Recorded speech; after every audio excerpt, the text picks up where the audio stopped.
Alors aujourd'hui, je voudrais vous parler de l'écoute. Il y a pas mal de gens autour de nous qui disent savoir écouter, mais en réalité, c'est pas toujours ça.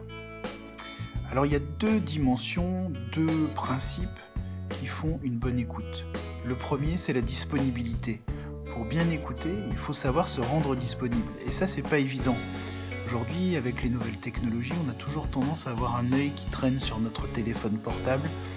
Et pourtant, on dit qu'on sait écouter. Non, non, je t'écoute, t'inquiète pas. Je suis en train de regarder mes notifications, mais je t'écoute. En fait, quand bien même on écoute dans ces moments-là, le signal qu'on envoie à l'autre, quand on a son téléphone allumé près de soi ou qu'on le consulte discrètement ou distraitement, le signal qu'on envoie, c'est oui, je t'écoute, mais pas tant que ça en fait. Donc ça crée un manque de confiance de l'autre par rapport à son écoute.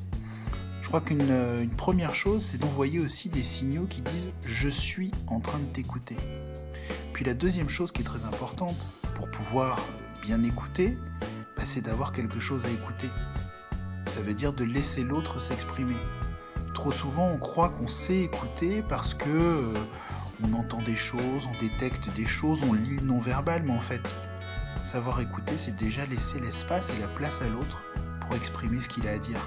Sinon, c'est pas de l'écoute. Un conseil que je donne souvent quand je fais des formations sur l'écoute, c'est notamment à des commerciaux, vous n'êtes pas là pour briller vous, mais vous êtes là pour faire briller l'autre. Voilà, pour moi, c'est le principe fondamental de l'écoute.